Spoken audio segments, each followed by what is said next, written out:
C'est-à-dire que quand on regarde les chiffres, que ce soit sur Études en France, alors qu'il n'a pas la plateforme évidemment que vous utilisez vous majoritairement, mais quand on avait aussi des échanges avec les établissements, on constatait qu'on s'orientait plutôt sur un bon trend cette année, une dynamique plutôt positive, alors évidemment avec des distinctions selon les régions, mais enfin on avait un point de départ qui était quand même plutôt positif. Alors je sais que pour beaucoup d'entre vous, les recrutements ne se font pas forcément sur ce même calendrier-là, mais en tout cas quand on était en février-mars, bon, le ciel était au bleu.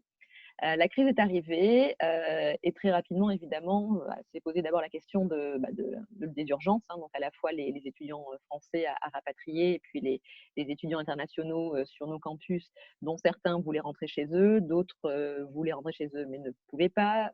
Certains préféraient rester en France à un moment où la crise sanitaire était plus intense dans leur pays d'origine. Bon, on a tous eu à faire face à ces enjeux-là et nous, à Campus France, évidemment, avec nos boursiers, ça a été la première urgence a été de faire face évidemment à ces situations qui parfois individuellement pouvaient être difficiles.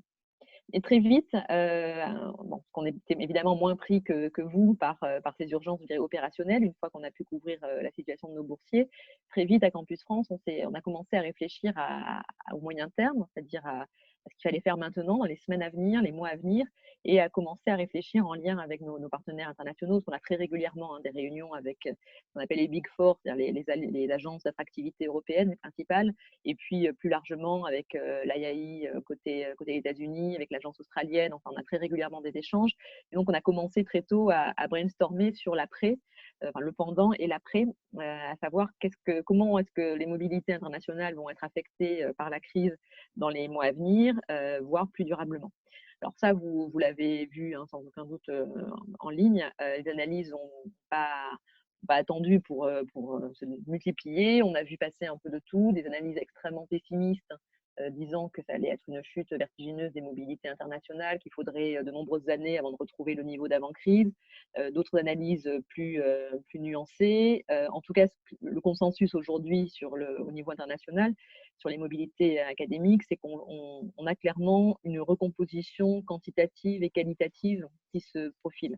Quantitative parce qu'évidemment, on est tributaire de la situation des frontières, ça j'y reviendrai, mais aussi de la crise économique qui touche et qui va toucher de nombreuses zones du monde et forcément altérer le pouvoir d'achat des classes moyennes supérieures qui constituaient la majorité des flux d'étudiants internationaux. Donc forcément, une crise quantitative, ça, ce serait très naïf et trop optimiste que de ne pas le reconnaître. Une crise qualitative aussi, c'est-à-dire on sent qu'on va avoir à faire face à une recomposition des flux en termes de répartition pays d'accueil, pays d'origine. C'est-à-dire que très clairement, on l'a vu, de nombreux systèmes anglo-saxons sont retrouvés extrêmement fragilisés par la crise et ce très rapidement. L'Australie en particulier, évidemment, s'est retrouvée dans une situation très compliquée puisque leur rentrée c'était en février. Hémisphère sud, ils reposaient en grande partie sur des étudiants chinois qui ne sont pas venus. Donc, une grosse partie des universités australiennes se sont retrouvées dans des très grandes difficultés. Et par ailleurs, un enjeu réputationnel aussi qui a été compliqué parce que les réactions gouvernementales côté australien ont été comment dire, assez peu favorables aux étudiants internationaux, en leur disant dès le départ de rentrer chez eux, sans avoir un accompagnement social très, très important.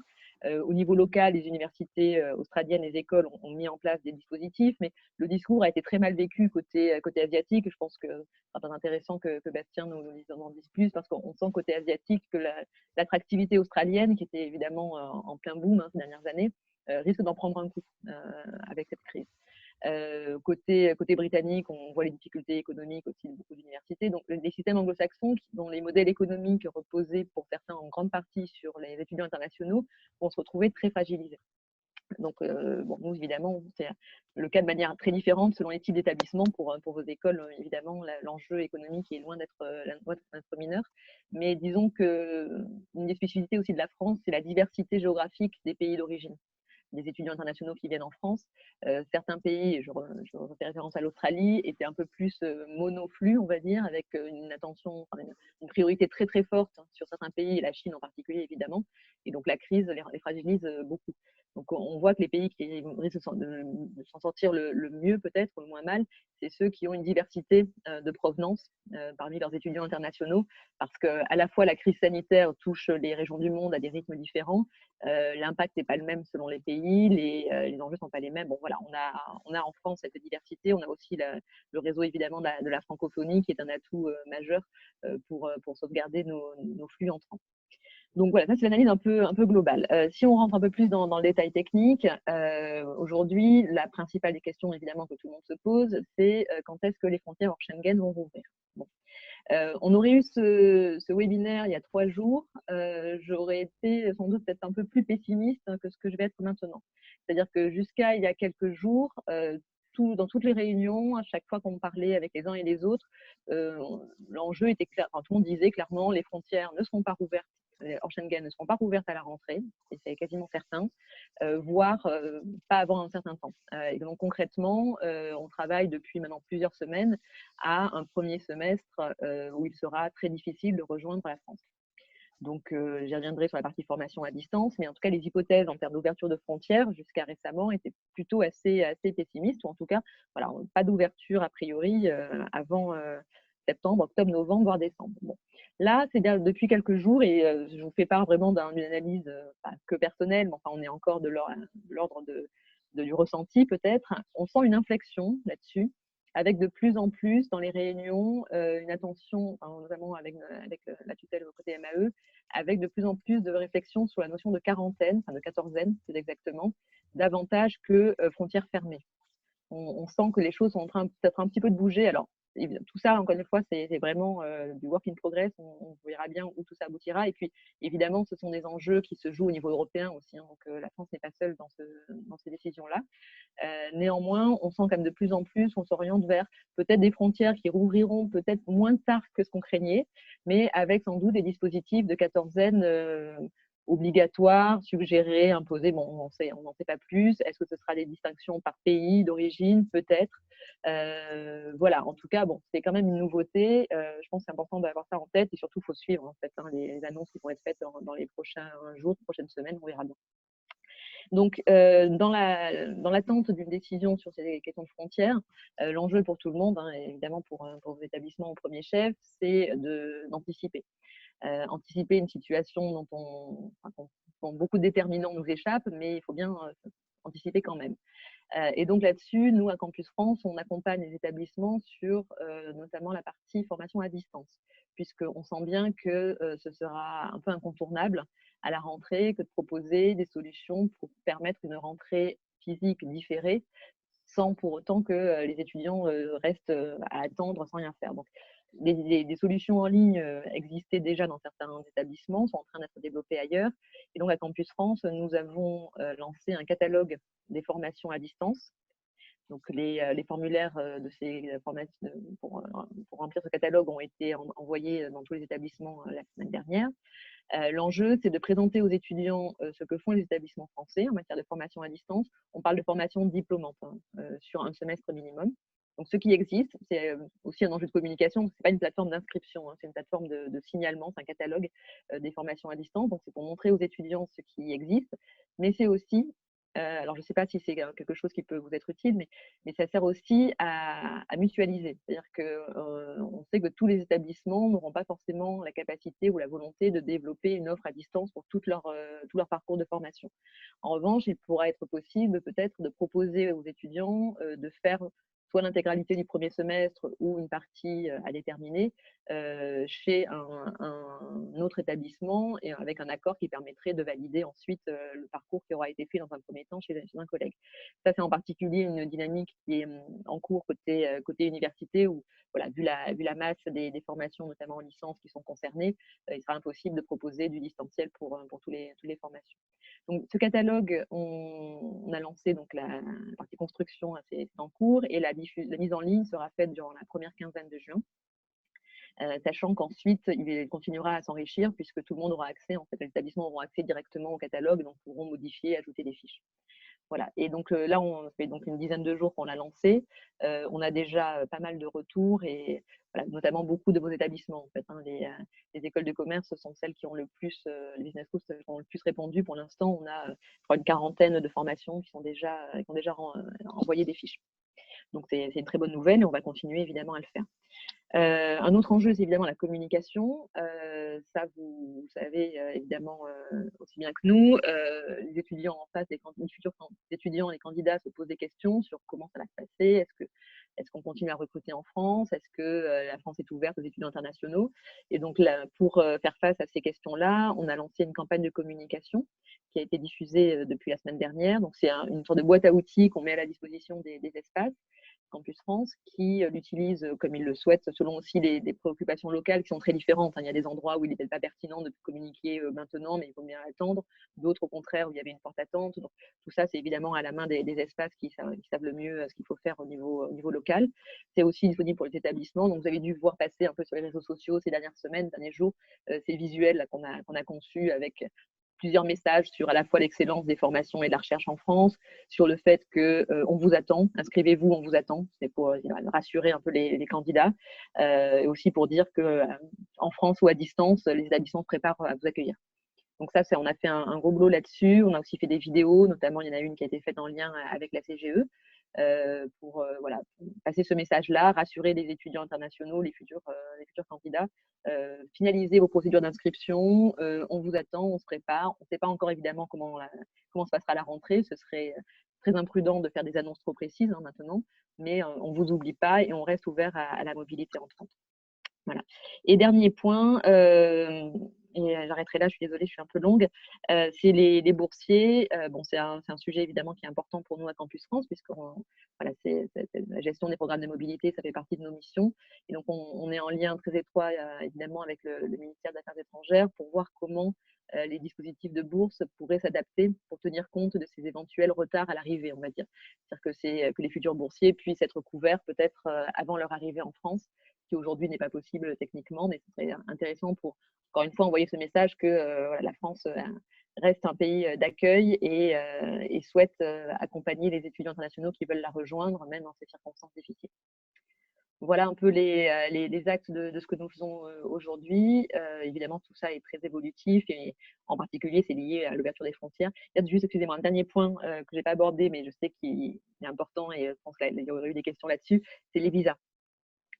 Évidemment, c'est un gros point d'interrogation, les visas, qui est à la fois en lien, enfin, très lié évidemment à l'ouverture ou à la fermeture des frontières, mais qui est quand même un peu spécifique aussi.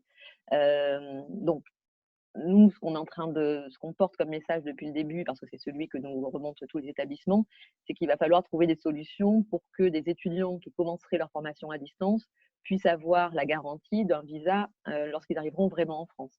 Parce qu'effectivement, commencer sa formation en ligne, y compris après avoir payé une partie des frais d'inscription, et ensuite, en janvier, ne pas pouvoir venir en France parce qu'à ce moment-là, et pour une raison ou pour une autre, on n'a pas de visa, c'est évidemment pas possible. Voilà, ce serait très compliqué pour tout le monde.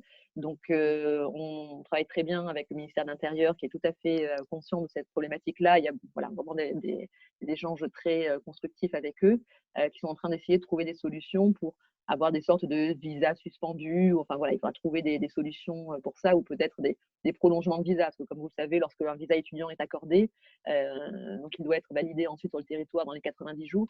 Donc, il pourrait peut-être y avoir une solution qui serait de prolonger ces 90 jours pour que si l'étudiant n'a pas pu venir en France pendant cette durée-là, son visa soit prolongé et qu'il puisse venir un peu plus tard. Donc, tout ça est en cours de réflexion, mais en tout cas, le sujet est vraiment pris en charge au plus haut niveau. On peut espérer qu'il sera réglé parce qu'on sait bien que si cette question-là n'est pas réglée, tout le reste se casse la figure un peu. Hein. Si cette question des visas n'est pas réglée, c'est très compliqué. Donc voilà, je m'arrête là et à votre disposition évidemment pour la suite. Merci beaucoup. On va laisser la parole à Bastien pour une vision un peu plus géographique. Bonsoir, Dounia qui vient d'arriver. Alors, je vais essayer de vous expliquer un peu la situation au Vietnam et nous, l'analyse qu'on peut en avoir. Donc, au Vietnam, pour vous la faire courte, il y a eu, recensé, 250, 270 cas, 240 sont guéris et 0 sont morts. Donc, le Vietnam s'enorgueillit d'avoir du coup répondu, d'avoir s'être défendu contre la première vague, la deuxième vague avec les touristes étrangers ou le retour des nationaux vietnamiens. Et aujourd'hui, ils sont dans une situation qui est un petit peu paradoxale, qui est que ils ont vaincu, mais du coup, ils sont peut-être plus fragiles que d'autres pays qui, qui auraient vu plus de populations contaminées et donc, a priori, immunisées depuis. Ce que ça entraîne aussi, c'est comment dire, une très forte hausse du sentiment national au Vietnam. Par rapport à ça, la France est dans une situation, comment dire, un peu complexe. Parce que quand on compare les deux situations, évidemment, c'est assez cruel pour nous. Et ce qui a encouragé les étudiants vietnamiens, alors c'est le message national, donc sur les chaînes de télé, les réseaux sociaux, etc. Les étudiants vietnamiens en France se sont notamment demandé qu'est-ce que c'est que ce pays, pourquoi personne ne porte de masque, pourquoi il faut d'un coup on enferme tout le monde alors qu'on aurait pu prendre d'autres mesures, etc., etc. Donc, notre position, nous, en tant que promoteurs de la France, elle est assez, c'est une position d'équilibriste un petit peu. Mais pour autant, on ne constate pas une baisse a priori très forte de la volonté d'aller en France. Donc ça, c'est quand même une très bonne nouvelle. Je pense malgré tout que beaucoup d'étudiants font actuellement les démarches pour s'inscrire, etc., parce que c'est aussi le message qu'on leur porte. Mais je pense ne s'interdisent absolument pas au mois de juillet, d'août, de septembre de ne pas partir s'ils n'estiment que les conditions ne sont pas réunies. Il y en a plein, enfin, vous avez lu ça aussi dans les publications. Je pense que c'est assez vrai, c'est-à-dire que certains sont prêts à décaler d'un an leur année. Il y aura une question, alors je pense que ça sera peut-être l'objet ici d'une discussion, mais c'est celle de la réduction éventuelle des frais de formation. Parce que, enfin voilà, un MBA où on ne compte pas vraiment les gens, ça enlève quand même pas mal de la valeur du diplôme. Enfin voilà, ça ou d'autres diplômes, vous pourrez peut-être illustrer ça. Donc, et j'imagine que chaque école a des stratégies différentes en fonction évidemment de ses préoccupations, de l'impact financier qui a déjà été anticipé, etc. Pour confirmer ce qu'il disait aussi tout à l'heure Anastasia, c'est on identifie évidemment le sort des étudiants qui sont actuellement dans les pays qui sont les acteurs du marché des pays de destination, le sort de ces étudiants et le soutien qui peut leur être apporté, que ce soit financier, psychologique, par les écoles, par les établissements, par les gouvernements, aura évidemment un impact sur la suite. Et quand on voit sur les sites vietnamiens, donc Vietnam News, etc., qui sont de toute façon tous abondés à la même source qui est celle du Parti communiste, c'est le cas de l'Australie a été vraiment très, très mal vécu. Il faut imaginer que beaucoup d'étudiants partent là-bas, payent 30 000, 40 000 $ leur année, doivent, pour vraiment une grande majorité d'entre eux, travailler. On leur enlève le travail, on leur enlève parfois le moyen de subsistance qui est l'argent envoyé par la famille parce que des banques qui faisaient ça étaient fermées aussi. Donc voilà. Et là-dedans, l'État australien a donné de l'argent aux universités australiennes, aux étudiants australiens, mais absolument pas aux étudiants internationaux. Donc, payer beaucoup et le jour où ça ne va pas, on vous laisse tomber, c'est exactement comme ça que ça a été perçu. Donc, je ne reviens pas sur le cas de la France, Anastasia en a parlé. Les États-Unis, je ne vais pas vous faire un dessin non plus, c'est-à-dire que tout le monde regarde avec effarement comment c'est arrivé aux États-Unis et comment aujourd'hui c'est hors de contrôle et avec un gouvernement qui est complètement absent. Voilà. Je me dépêche. Qu'est-ce que je voulais vous dire d'autre sur le Vietnam? On travaille avec l'Union des étudiants vietnamiens en France, qui nous a fait part de ces problèmes avec des étudiants. Quelques cas de racisme, mais je pense que ça, c'est quand même grandement amplifié par les réseaux sociaux. Donc, je ne suis pas sûr que ça soit un sujet. C'est un sujet sensible, mais je ne suis pas sûr qu'il soit aussi important qu'on l'imagine. Est-ce que je vous fais un petit point sur études en France, rapido? Non? Ça vous intéresse ou pas? Bon, sinon, je vais vous parler. Je vois que personne ne réagit, c'est cool. Non, non, je vais vous parler juste de comment on travaille actuellement. Donc, on est nous juste en brigade. On fonctionne en brigade, donc en alternance une semaine sur deux pour le personnel de l'ambassade. Ça devrait revenir à la normale la semaine prochaine, puisque le Vietnam a connu 3 semaines de confinement. Voilà, ça c'est pour vous faire rêver. Voilà, ça fait 2 semaines et demie maintenant, c'est terminé et c'est reparti plein de tubes, quoi. Vraiment, les gens ont presque oublié de mettre les masques ici, donc ils sont voilà. On a beaucoup d'interrogations sur la rentrée, comme tout le monde, et la saison 2020-2021 du recrutement des étudiants internationaux. Je pense que vous partagez ça avec beaucoup d'incertitudes, on l'a dit, et la promotion même étant liée à la situation le jour J, à la fois dans le pays de destination, dans le pays d'origine, mais même au niveau global. Donc, et dépendant aussi évidemment des liaisons aériennes, des visas. Voilà. Donc face à ça, c'est un peu complexe pour nous. On essaye d'imaginer des événements qui soient souples, des événements qu'on appelle dépliables et repliables, qui puissent être montés et repliés, on va dire, une semaine avant, sans trop de problèmes en fait. Donc je ne sais pas encore quelle forme ça va. Je pense que je vous interrogerai là-dessus, quelle forme ça peut prendre. On pensait à quelque chose de soit complètement virtuel, soit hybride, virtuel, présentiel, avec, bon, je sais que ça serait horrible, mais vous, avec des écrans, on pourra vous faire des jambes et tout ça si vous voulez, et vous aurez votre tête sur l'écran, je ne sais pas. Mais voilà, il faut qu'on imagine des choses. C'est une toute nouvelle façon de travailler malgré tout, de travailler dans un doute qui est quand même assez énorme. On travaille vraiment sur du sable. Et, et pour vous dire, donc le salon Bienvenue en France, on a, nous, reporté la réservation des hôtels à l'année prochaine, ce qui a été accepté. Donc, le salon aura lieu l'année prochaine. Et pour cette année, on va garder des dates pour faire cet événement qu'on imagine, je vous dis, virtuel. Voilà. Donc, je pense que le Vietnam, par rapport à d'autres pays, a cette volonté d'ouverture, n'a pas les capacités en interne pour faire face à la demande. Ça, c'est évident. L'interrogation qui subsiste, c'est celle de l'impact économique sur les familles vietnamiennes, notamment parce que la France, ce n'est pas la destination privilégiée par les plus riches. Donc, c'est plutôt la classe moyenne. Et cette classe moyenne, il y a une économie qui est assez résiliente au Vietnam, mais l'impact sur le long terme avec le tourisme qui représente 6% du PIB, qui est à peu près néant aujourd'hui, plus tous les exportateurs, les chaînes de valeur qui sont complètement brisées, que ce soit avec la Chine, l'Europe, etc. C'est très difficile aujourd'hui d'imaginer la suite, mais le Vietnam serait un des pays qui s'en sort le mieux, puisqu'il aura encore une croissance du PIB positive à la fin de l'année de presque 5%, de quoi faire rêver beaucoup d'autres pays. Voilà, je m'arrête là. Merci beaucoup, Bastien. Surtout qu'il est 22h30 chez toi, donc un grand merci à nouveau. Je vais laisser la parole à Monsieur Adrien, voilà, depuis Riyad.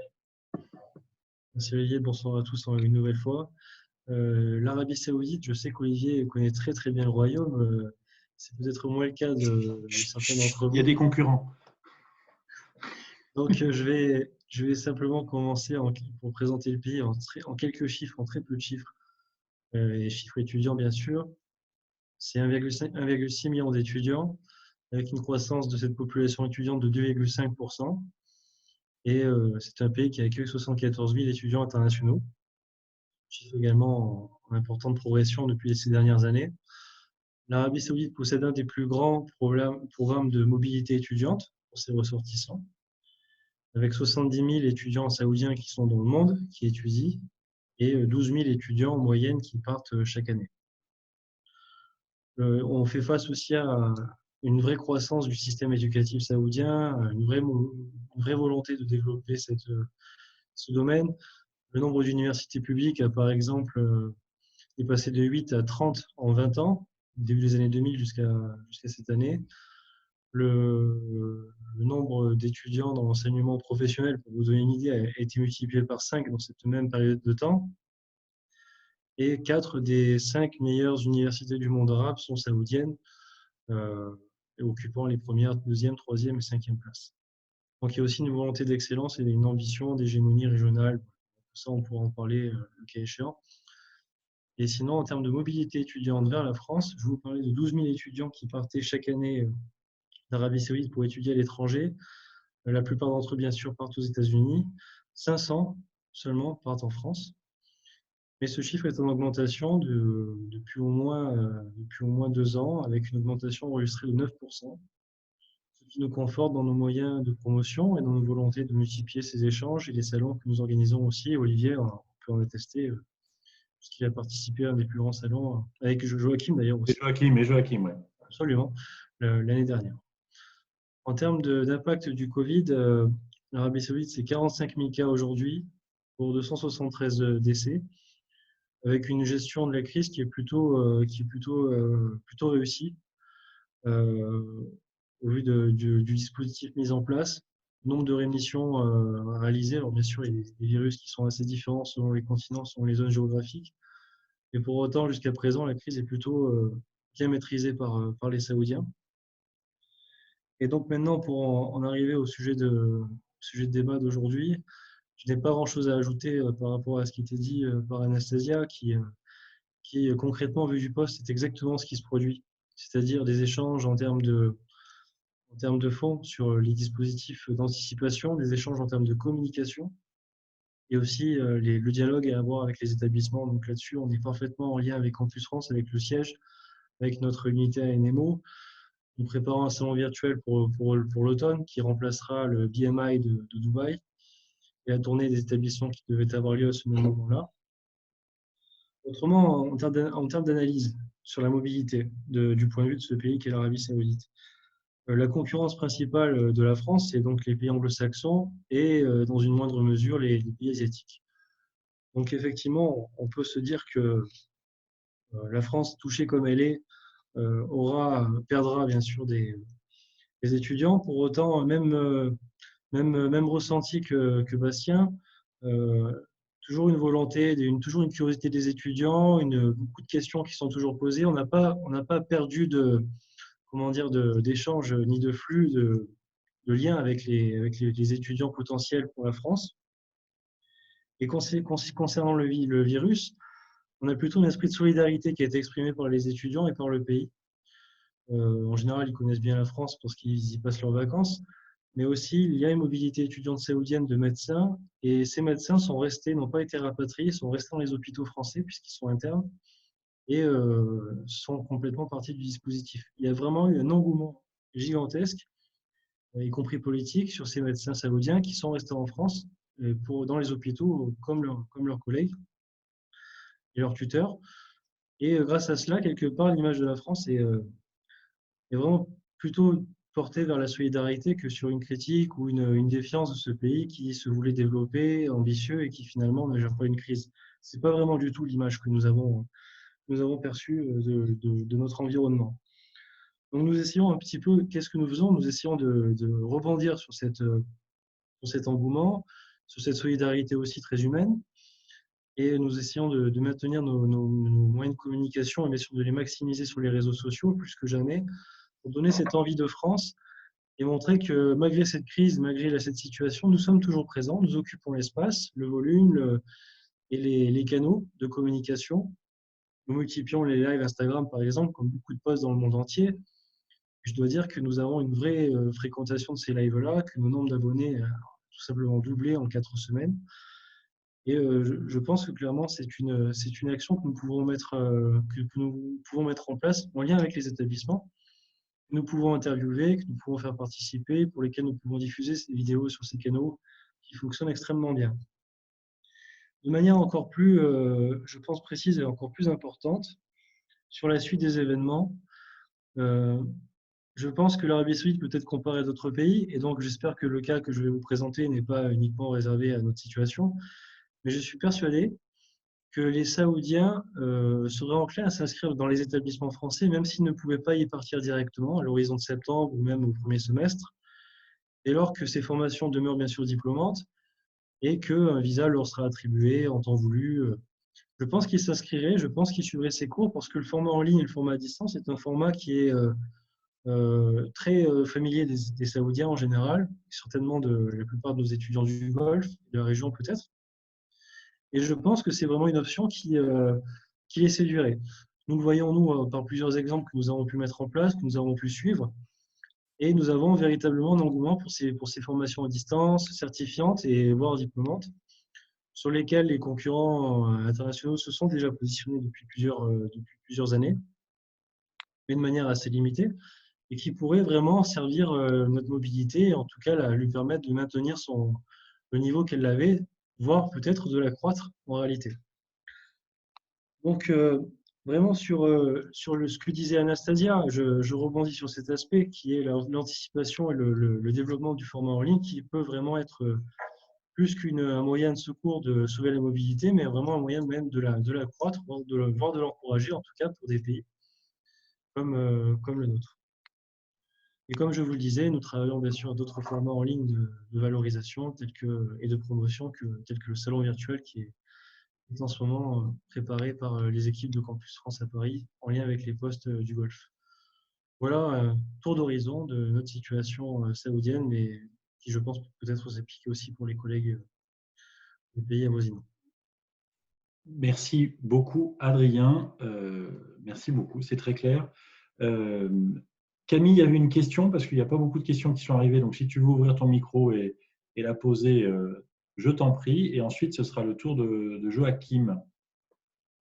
Merci beaucoup pour toutes ces explications très claires et qui se complètent les unes les autres. Moi, j'avais une question par rapport à ce que disait Anastasia. En effet, on a bien compris ce calendrier de formation en ligne, voilà, qu'on pouvait mettre à jour. C'était une question que j'avais, est-ce qu'on peut le mettre à jour? Mais en fait, je pense que je ne suis pas la seule pour qui mon institution met en place des choses, mais ça se fait un petit peu, je disais, au compte-gouttes, voilà, au fur et à mesure des événements aussi, en s'adaptant aux situations, aux remontées des étudiants. Et en fait, on n'a pas, en tout cas, je pense que je ne prêche pas que pour ma paroisse, mais on n'a pas, si vous voulez, toute une liste de mesures parfaitement claire tout de suite.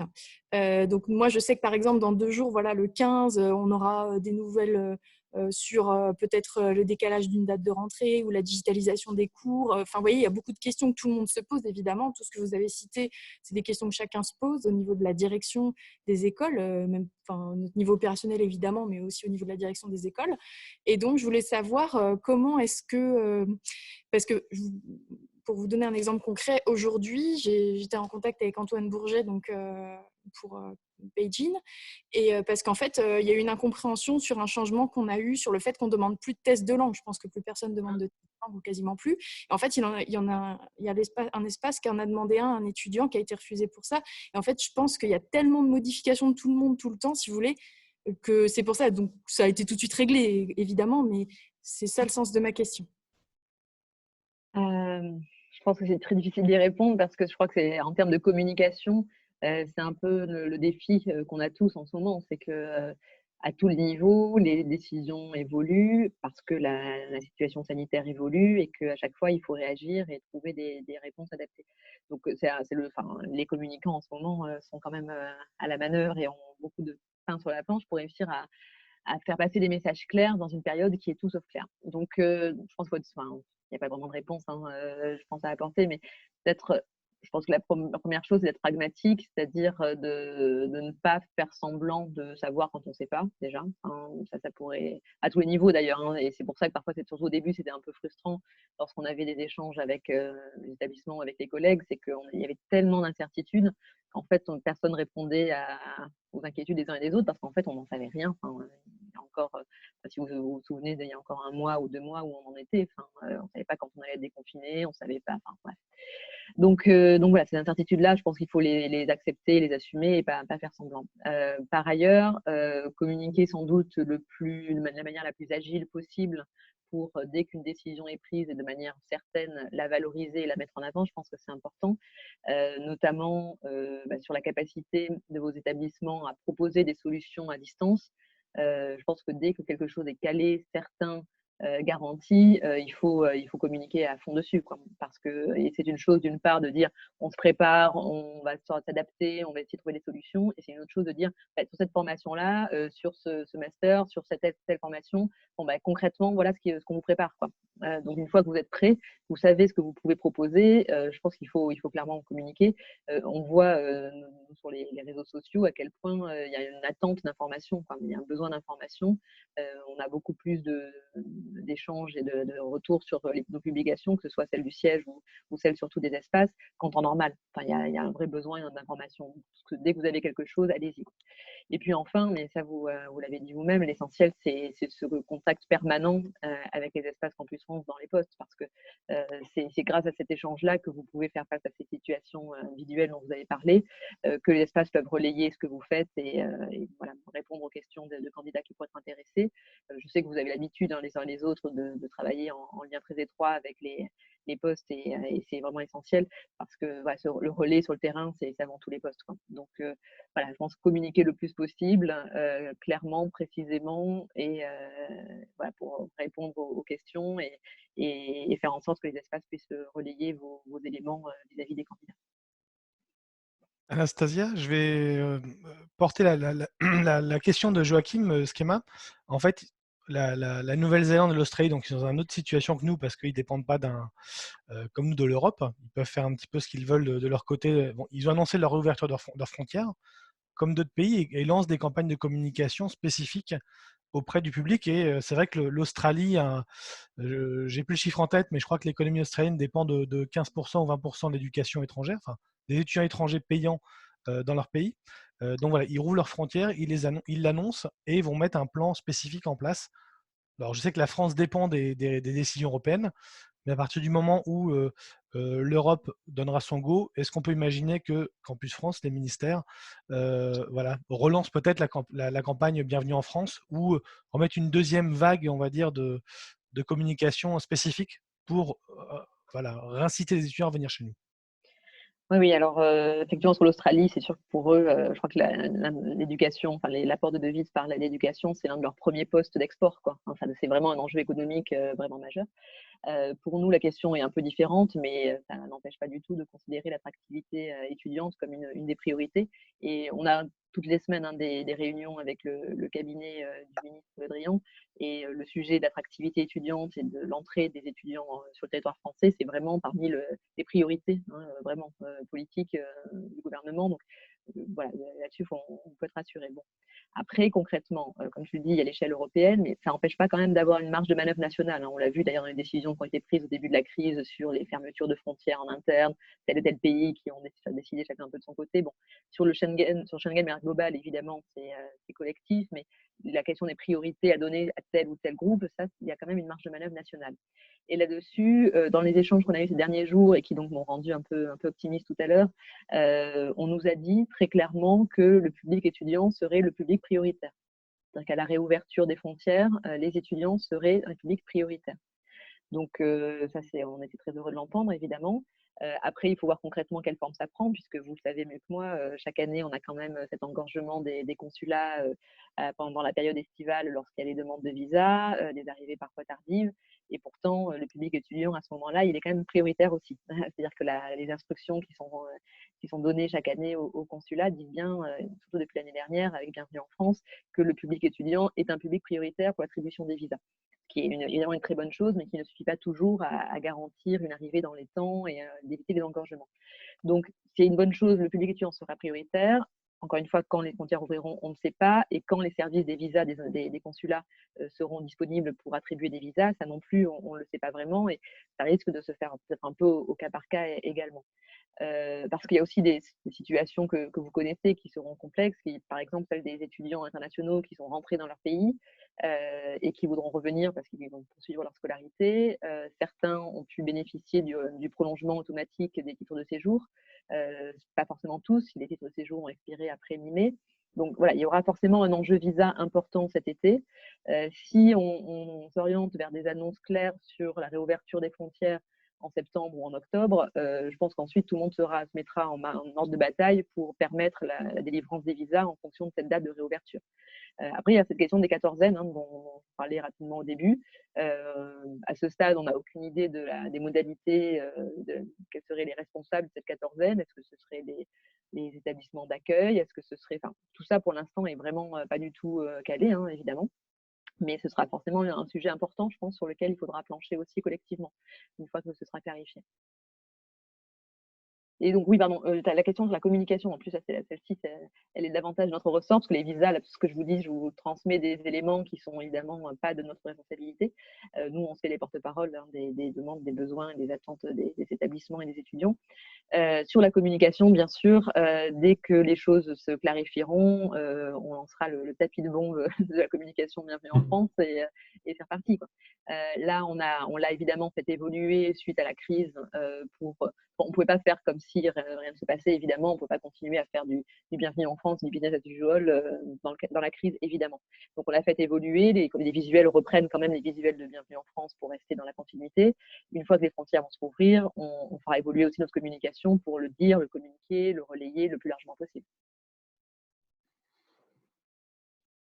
Très bien. Parfait. Il y avait une question d'Arnaud Méry, mais qui correspondait justement à la réouverture des frontières et aux demandes de visa d'étudiants. Donc ça, on y a répondu cette partie-là. Est-ce que d'autres personnes ont des questions à nous soumettre par le champ de texte? Et bonjour à Camille de TBS au passage. J'ai une précision par rapport à ma question, à laquelle a répondu en partie Anastasia.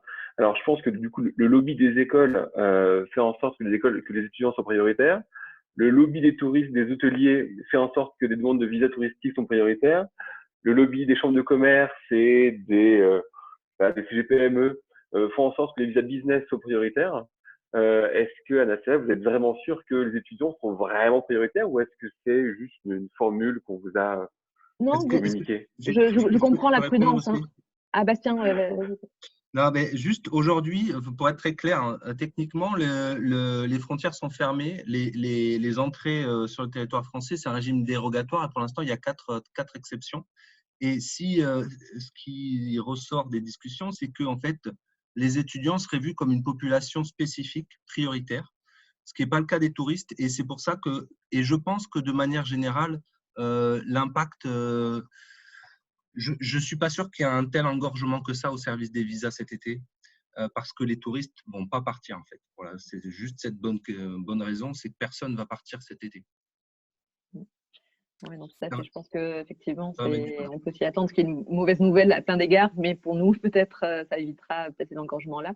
Et pour compléter, Arnaud, je comprends qu'on soit prudent, évidemment, mais cette annonce comme quoi les touristes, les étudiants seraient prioritaires dans ces réouvertures, elle a été faite dans une réunion où il y avait toutes les agences, tous les opérateurs du MAE, donc y compris à toute France, d'autres agences qui s'occupent d'autres publics.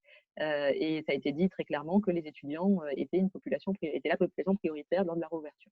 Donc voilà, après, on peut en penser ce qu'on veut, mais en tout cas, les faits montrent, effectivement, Bastien parlait de la période actuelle, où déjà aujourd'hui, par exemple, vous avez peut-être des cas d'ailleurs, des étudiants internationaux qui souhaitent revenir pour passer un examen ou un concours.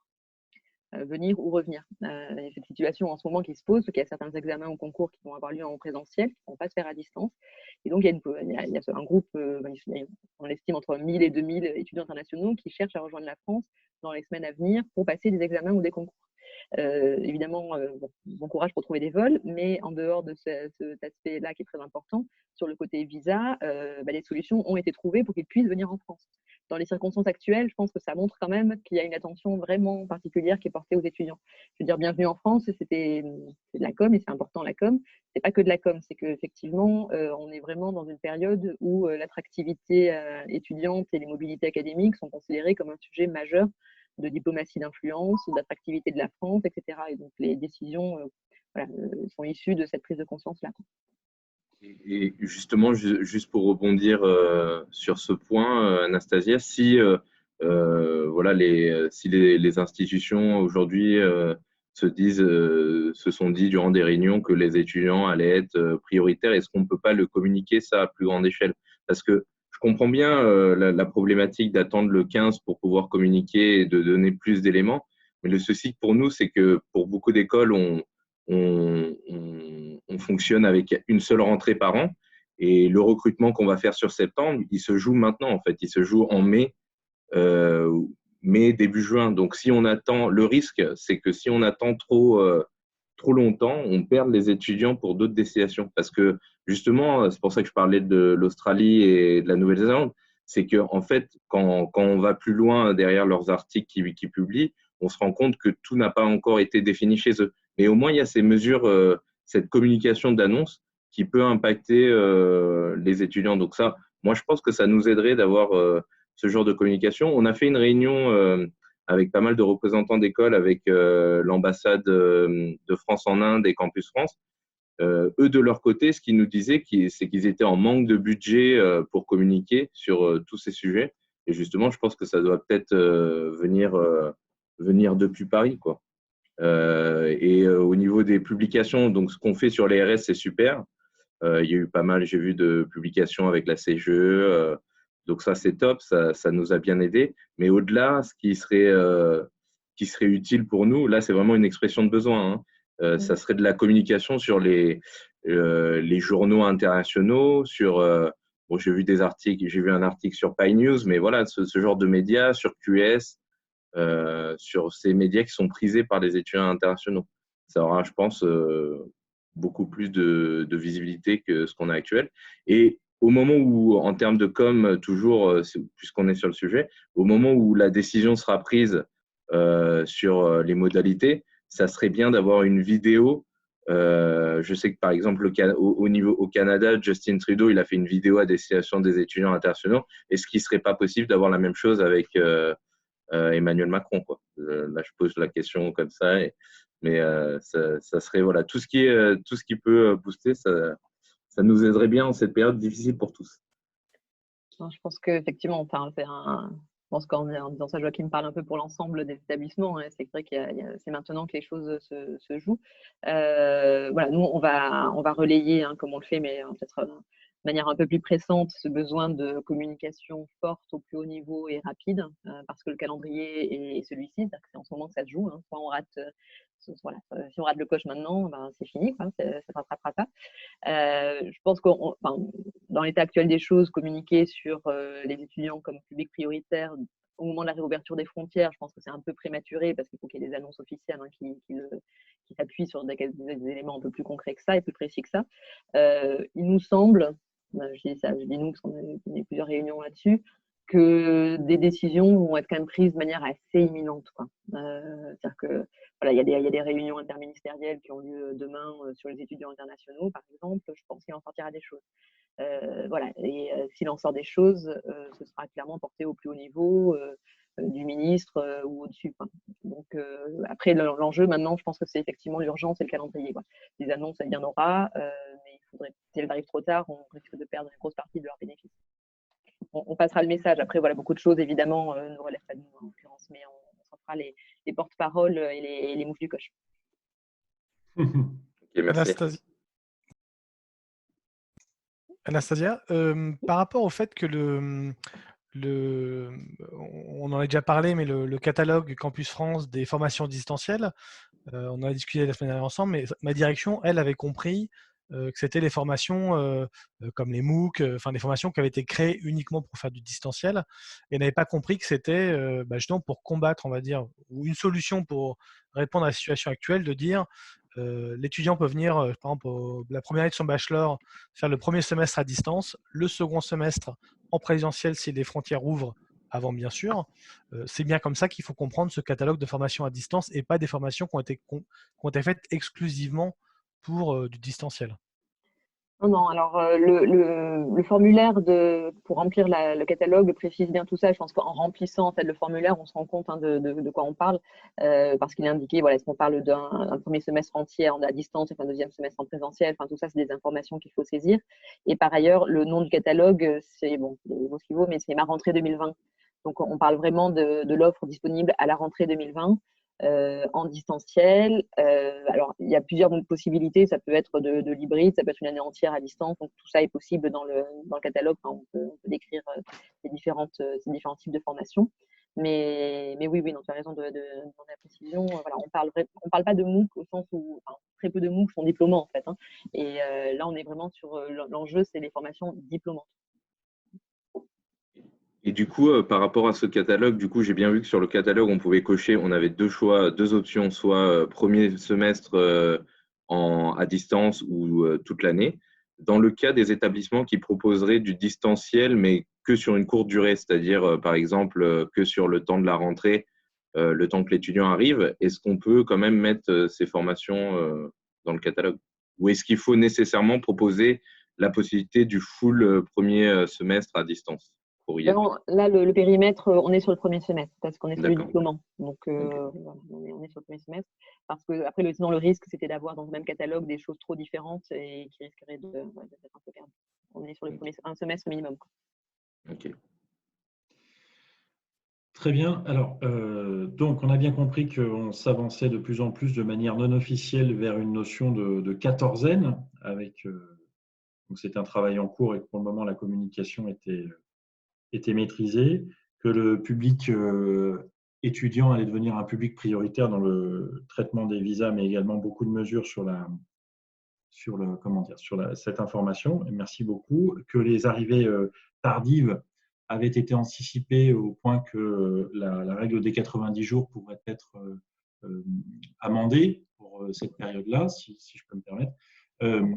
Nos amis Bastien et Adrien, naturellement, pensent à l'après sur la campagne qui va se présenter, malgré, enfin, on va tout faire pour réussir nos rentrées.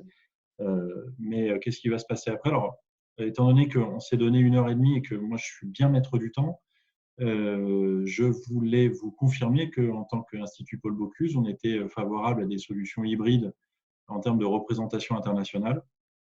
Voilà, que ce soit avec des salons virtuels. Alors, nous, on est plutôt fans des salons avec invitation et prise de rendez-vous. Ça permet de gagner beaucoup de temps.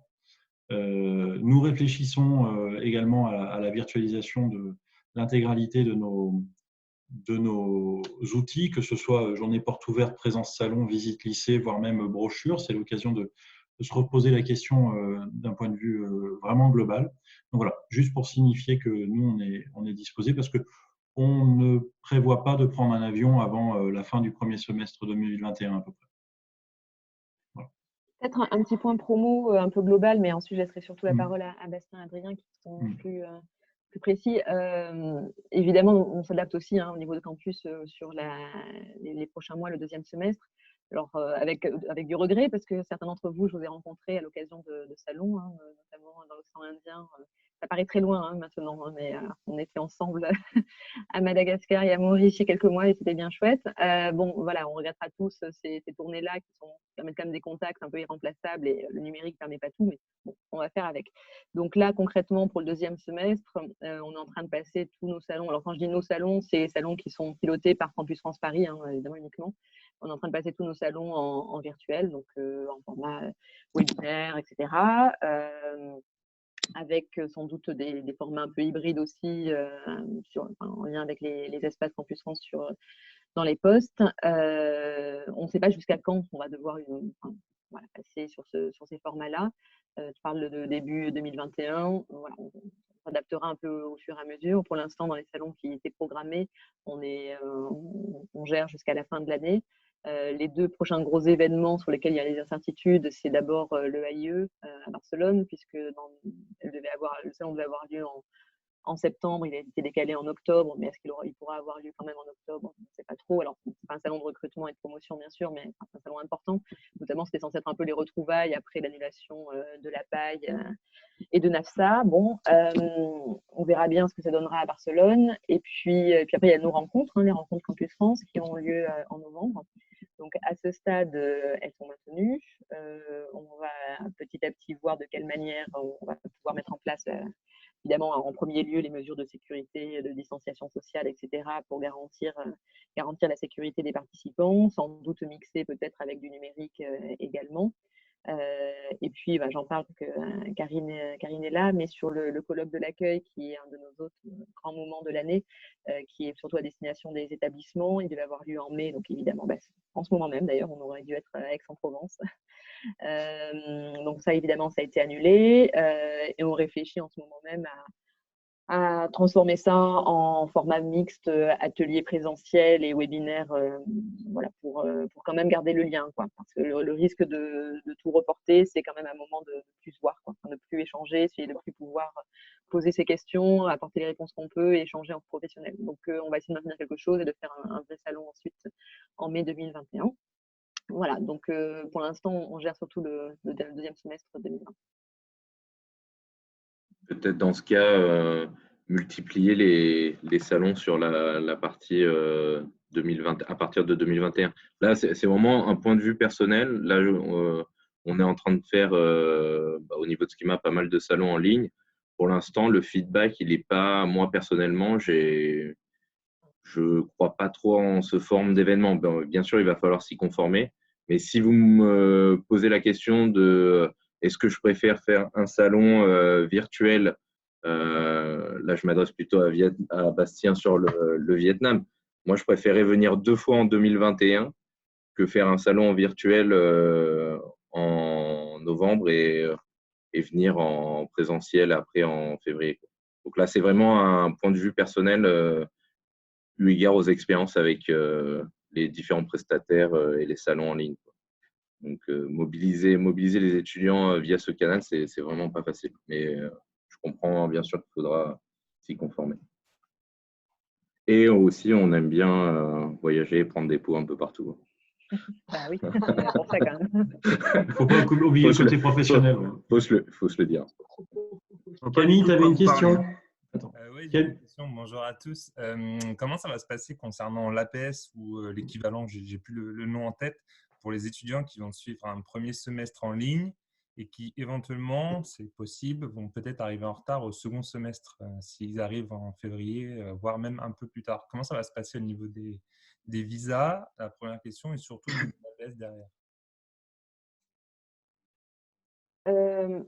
Pour l'APS, on est d'accord qu'on parle du poste visa étudiant. C'est ça, voilà. Ouais. Oui. En fait, la question se pose sur un moment de l'expiration du visa étudiant. Donc, du coup… En fait, ça ne va pas poser de problème du fait qu'ils ont suivi les cours en ligne, plus de 50-60% des fois de la durée de formation en ligne, et qui vont arriver peut-être au second semestre, ou des fois sur certaines écoles, sur certains programmes, c'est majoritairement du stage ou de la dissertation, pour faire un mémoire, quoi. D'accord, et pour pouvoir ensuite bénéficier de l'APS pour chercher un emploi dans la foulée, quoi. En fait, c'est une très bonne question. Je crois qu'on n'avait pas encore réfléchi à ce sujet-là, donc merci. Je note le point et on a des points réguliers avec l'intérieur, donc je leur transmettrai la question. Très sincèrement, jusqu'ici, ils ont toujours été assez coulants, à l'intérieur, mais ils ont trouvé toujours des modalités assez souples pour s'adapter à ces difficultés-là. Donc, je pense que le moment venu, parce que là, on parle du coup d'enjeux qui se poseraient sur 2021, mais il faut l'anticiper, bien sûr. Je pense qu'il y aura des solutions qui devraient être trouvées. Le fait d'avoir prolongé quand même de 6 mois les titres de séjour expirés, c'est quand même assez extraordinaire quand même par rapport à la pratique habituelle. Ça a été quand même déjà un beau succès. Alors là-dessus, d'ailleurs, donc juste une petite info. Comme vous le savez, donc, ce prolongement de validité des titres de séjour, il est valable aujourd'hui pour les titres qui ont expiré entre le 15 mars et le 15 mai. Normalement, ce que nous a dit l'intérieur, c'est qu'il est dans les tuyaux et la prolongation de ce bénéfice jusqu'au titre de séjour expiré jusqu'au 15 juin. Donc, concrètement, les titres de séjour expirés entre 15 mai et 15 juin devraient pouvoir aussi bénéficier de ce prolongement de validité de 6 mois. Donc, normalement, c'est dans les tuyaux et ça devrait sortir dans les jours, semaines à venir. C'est pas mal parce qu'en fait, les préfectures, concrètement, ne vont pas rouvrir avant début juin. Donc, il y aurait eu des difficultés importantes pour les étudiants qui risqueraient de se trouver en situation irrégulière. Et donc, je note le point sur l'APS et on le relaiera et j'espère qu'on aura des réponses plus précises bientôt. Merci beaucoup, parce que c'est une question que nous, on a assez régulièrement de la part des candidats, des prospects, et c'est une source d'inquiétude majeure, le fait de savoir est-ce que ça va vraiment me donner le droit à l'APS si je fais les cours en ligne et non pas en présentiel comme prévu. Anaïs avait une question. Oui, alors Adrien a partiellement répondu. Je me demandais, donc une question pour Adrien et pour Bastien. Je me demandais si vous pouviez organiser pour les écoles des webinaires. La semaine dernière, j'ai participé à un webinaire organisé par Campus France Chine. La semaine prochaine, il y en aura un organisé par Campus France Nigeria. Je me demandais si c'était quelque chose que vous pouviez organiser dans vos pays respectifs. Oui, oui, salut Anaïs. Oui, c'est prévu. Alors, c'était une question que j'avais pour vous. Je comprends bien, Joachim, ta préoccupation et de faire plutôt deux salons sur 2020 ou 2021 plutôt qu'au premier semestre là. Pour nous, la question, l'enjeu, c'est de garder quand même un lien avec ces étudiants. Et si on ne fait absolument rien au moment du salon, si on ne marque pas un tout petit peu le coup en termes de date, c'est un peu compliqué. Alors, c'était une des questions que j'avais pour vous, c'était est-ce qu'il y a un format que vous préférez pour ce type? Alors, moi, les webinaires, c'est plutôt, on est d'accord, une école qui présente voilà, avec un alumni ou pas et qui prend un temps dédié. Donc ça, moi, je suis tout à fait prêt à le faire. Mais par ailleurs, je voudrais quand même garder la date de début octobre pour essayer d'organiser quelque chose euh, qui permette de garder ce contact. Ouais. Donc de peut-être un peu plus large. Mais je suis tout à fait ouvert et je voudrais savoir ce qui, pour vous, est le plus efficace, vous permet la meilleure façon de discuter avec les étudiants et de les convaincre. Est-ce qu'il y a un modèle qui se dégage de votre point de vue?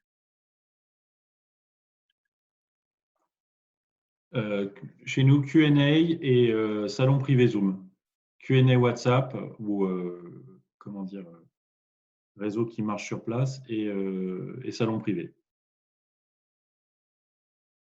Quand tu dis salon privé, c'est en fait, webinaire. On crée un groupe WhatsApp sur lequel on récupère, on invite les gens à se connecter, à poser leurs questions. Et en fait, j'ai des intervenants sur des salons privés selon les programmes que je propose. Et les personnes vont de WhatsApp au salon Zoom pour discuter en direct avec les interlocuteurs qu'ils ont choisis. Ça marche pas mal. Et là, un nouveau réseau qui marche super bien, je ne comprends pas pourquoi, c'est Discord. C'est un réseau de gamers à la base. Pardon ? Ouais, c'est un réseau de gamers à la base. Ouais. Nous, on l'utilise aussi, mais dans notre service, en fait. Ça, c'est un format qui marche bien.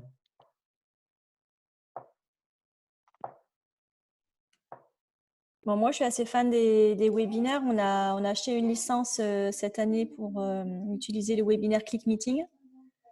Donc, du coup, ça veut dire que si les espaces Campus France ne peuvent pas proposer d'outils, on a le nôtre et puis on peut organiser des webinaires à la demande.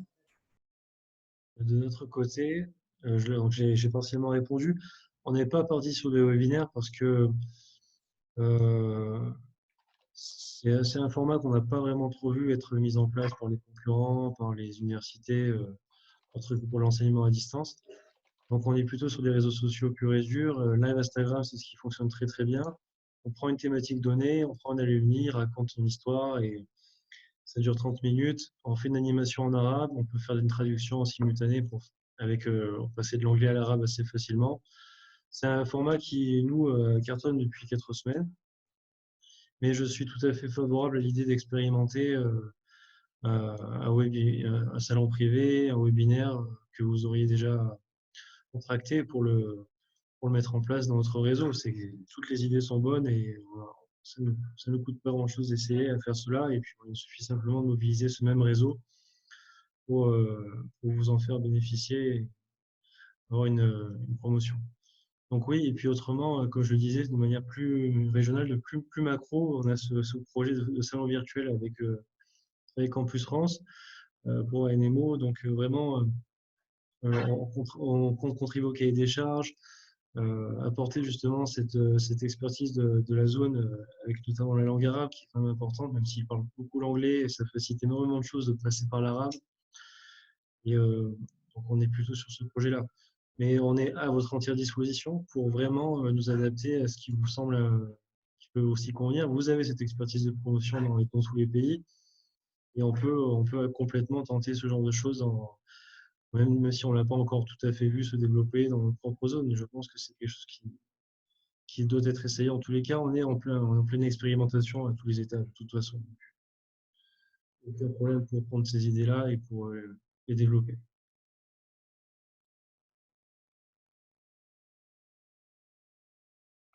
D'autres questions, d'autres interrogations? On est dans les temps, donc n'hésitez pas. En termes de chiffres, puisque je vois justement une intervention sur un commentaire sur les chiffres, pour donner une idée, parce que c'est aussi ça qui compte, qui est important, nos lives Instagram de 30 minutes permettent à 115 personnes en moyenne d'y assister, avec un flux de 50-60 personnes qui est constant. Voilà, pour vous donner une idée sur l'influence qu'on peut avoir. Bien sûr, on fait attention à beaucoup de paramètres culturels. En ce moment, c'est le ramadan, donc on fait ça juste avant l'iftar. On pourrait le faire après, on va sûrement le faire ensuite, mais ça fonctionne très bien. Les gens attendent l'iftar et attendent de rompre le jeûne et donc ne font plus rien. Ils sont sur leur téléphone portable, donc c'est à ce moment-là qu'on arrive à échanger avec eux. Et tout ça est discuté, bien sûr. Sur les chiffres, on a été très frappés parce que la vidéo que Béatrice Kayat a faite avec la CGE, ça a été une des vidéos qui a été le plus vue ces derniers mois, années. On a eu plus de 50 000 vues, je crois, et des vues de plus de 1 minute. Donc, vraiment des gens qui ont regardé, quoi, hein, pas juste un passage comme ça. Donc, bon, c'est juste pour dire que cette attente de communication, alors évidemment, ce n'est pas du tout les mêmes objectifs hein, que des webinaires qui sont beaucoup plus précis et individualisés, qui apportent des réponses plus précises, mais de manière générale, hein, je pense que plus on communique, mieux c'est en ce moment. Pour rebondir sur ce qu'a dit Joachim concernant une prise de parole forte de la part de l'exécutif, je pense que c'est vraiment attendu de la part des étudiants à avoir un signal clair, alors quand ça sera possible, mais ça serait vraiment très bénéfique pour nous et pour toutes les écoles au global qu'on ait ce genre de prise de parole d'une personnalité assez forte du gouvernement, parce qu'on voit en fait si on prend le cas de l'Inde, quand Emmanuel Macron a fait ses déclarations en Inde, ça a une caisse de résonance énorme dans le pays et ça a complètement changé vraiment la manière dont on a travaillé par la suite. Et je pense que beaucoup d'étudiants en fait, sont en attente de messages, mais pas forcément de la part des écoles, paradoxalement, plus du pays en fait, et de ses représentants. Donc, voilà. Non, c'est noté.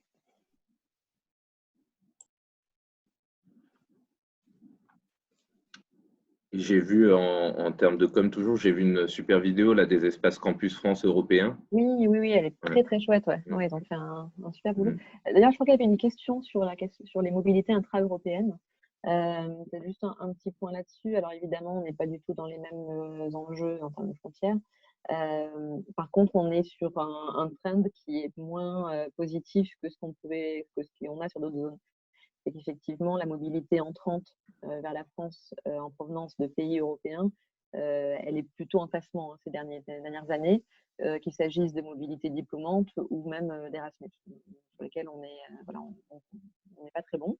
Donc voilà, c'est une tendance qui est un peu inquiétante et qui nous a conduit à mettre d'ailleurs les prochaines rencontres de novembre sur le thème de l'Europe.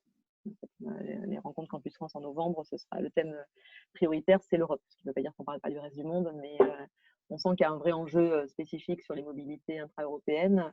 On perd du terrain sur beaucoup de pays. Voilà, donc il faut poser la question du pourquoi et de comment y réagir. Les pays d'Europe du Sud, sur la partie Erasmus, s'en sortent beaucoup mieux. Europe du Nord sur la mobilité diplômante. Et nous, on est un peu mauvais sur les deux côtés. Donc voilà, on a un point de départ là-dessus qui était moins dynamique, moins positif que sur les mobilités en provenance d'autres régions du monde. Donc on s'interroge. D'un autre côté, on constate que certains établissements aujourd'hui en France font le choix de privilégier des mobilités entrantes intra-Schengen pour la rentrée. Ça a été dit assez clairement par certains établissements qui, notamment sur leur programme d'échange, n'acceptent sur le premier semestre que des échanges dans la zone Schengen. Voilà. Donc, ça peut être un choix. Sur les mobilités individuelles, ça peut aussi être un choix. Bon, nous, évidemment, à Campus France, on n'est pas favorable en tant que tel à un choix qui impliquerait de se fermer à certaines zones du monde. On considère, surtout vu les dynamiques récentes, qu'il y a une vraie carte à jouer sur de nombreuses zones du monde et que ce serait vraiment dommage, par sécurité, on peut comprendre, hein, mais de se limiter à Schengen sur le premier semestre qui vient. Mais c'est un choix qui commence à apparaître dans certains établissements. Donc, je ne sais pas si chez vous, c'est des questions qui se posent, de se dire, bon, à la rentrée, on ne fait que du Schengen. Je pense que ce n'est pas viable aussi, en termes quantitatifs, vu vos bassins de recrutement, ce serait sans doute peut-être compliqué.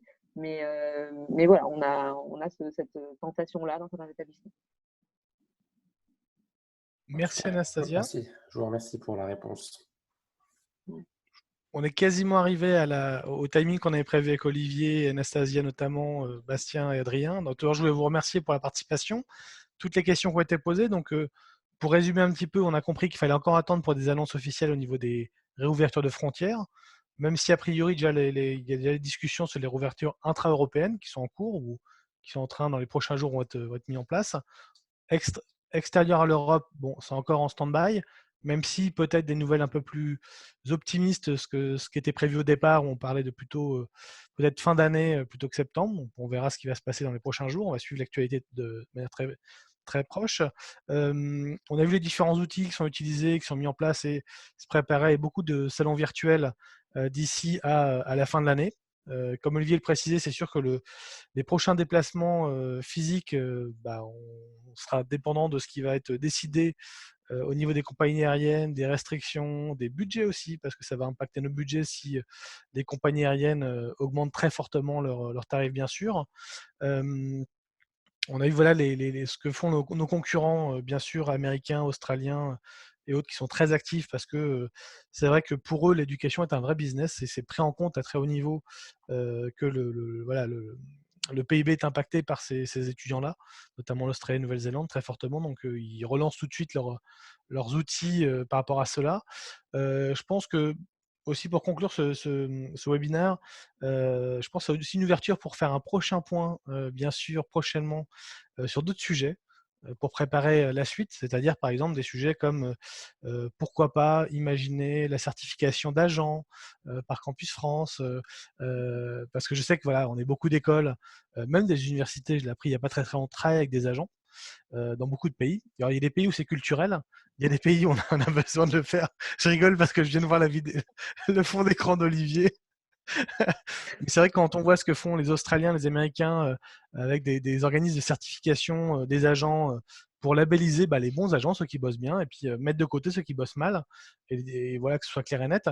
Faut pas se cacher, on est quasiment tous ici autour de la table à travailler, autour de l'écran, à travailler avec des agents en direct ou indirectement, et dans de nombreux pays. On en a besoin. Alors des fois, je dirais, des fois c'est malheureusement on est obligé de travailler avec eux dans certains pays parce qu'il n'y a pas de... C'est une obligation quasiment, hein, dans le sens où c'est culturel et que si on ne le fait pas, on verra. Voilà, nos concurrents le font très clairement et l'affichent très facilement. Donc voilà, c'est un débat qu'on pourra peut-être avoir dans un prochain webinaire. Quelles sont les actions qu'on peut de manière plus concrète mettre en place avec Campus France, avec les ambassades dans chaque pays.